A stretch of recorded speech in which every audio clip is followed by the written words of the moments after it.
এটা আমরা সবাই জানি যে এলএনজি ব্রিজ একটা এই পুরাতন জাহাজ। এটা এই কাটিং কাটিং এবং কাটিং এর কাজ চলতেছিল। এইসব জাহাজ কাটিং এর নিয়ম হলো যে আপনার এখান থেকে যেহেতু আপনার এটা কার্বন বেস এই পুরাতন শিপ ব্রেকার, এটাকে ফ্রি করে সাধারণত কাটতে হয়। ওরা শ্রমিকরা যখন কাটতেছিল তখন এখানে আপনার ক্লোরিন গ্যাস অথবা কার্বন বেস যে কার্বন মনোঅক্সাইড গ্যাস, যেটা আপনার অত্যন্ত মারাত্মক বিষাক্ত গ্যাস, ওরা যখন এটা কাটতেছিল তখন এই গ্যাসে আক্রান্ত হয়ে এই দুর্ঘটনা ঘটছে।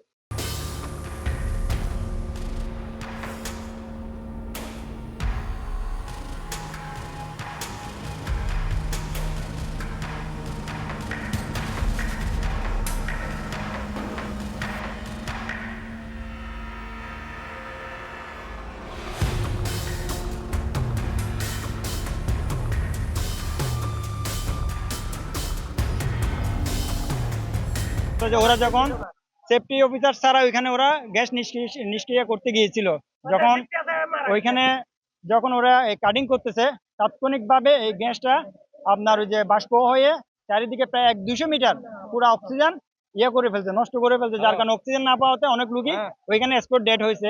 আর দ্বিতীয় কথা হচ্ছে যে প্রতিষ্ঠানে কোনো অ্যাম্বুলেন্স নাই, কোনো অক্সিজেন নাই। যদি আপনার অক্সিজেন থাকতো তাহলে তাৎক্ষণিক প্রাথমিক চিকিৎসা দিয়ে হলে প্রাণহানির ঘটনাটা কমতো।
এটা আমরা সবাই জানি যে এলএনজি ব্রিজ একটা এই পুরাতন জাহাজ। এটা এই কাটিং কাটিং এবং কাটিং এর কাজ চলতেছিল। এইসব জাহাজ কাটিং এর নিয়ম হলো যে আপনার এখান থেকে যেহেতু আপনার এটা কার্বন বেস এই পুরাতন শিপ ব্রেকার, এটাকে ফ্রি করে সাধারণত কাটতে হয়।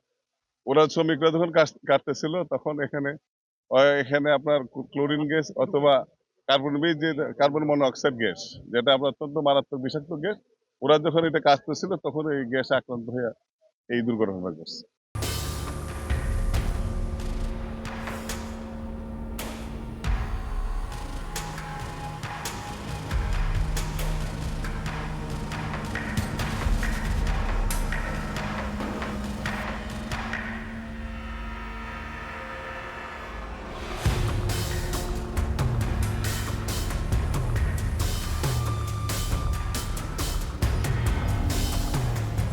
তো যে ওরা যখন সেফটি অফিসার ছাড়া ওইখানে ওরা গ্যাস নিষ্ক্রিয় করতে গিয়েছিল, যখন ওইখানে যখন ওরা এই কাটিং করতেছে, তাৎক্ষণিকভাবে এই গ্যাসটা আপনার ওই যে বাষ্প হয়ে চারিদিকে প্রায় 100-200 মিটার পুরো অক্সিজেন করে ফেলছে, নষ্ট করে ফেলছে, যার কারণে অক্সিজেন না পাওয়াতে অনেক রোগী ওইখানে স্পট ডেড হয়েছে।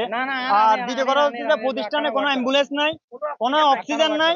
যদি আপনার অক্সিজেন থাকতো তাহলে তাৎক্ষণিক প্রাথমিক চিকিৎসা দিয়ে হলে প্রাণহানির ঘটনাটা কমতো।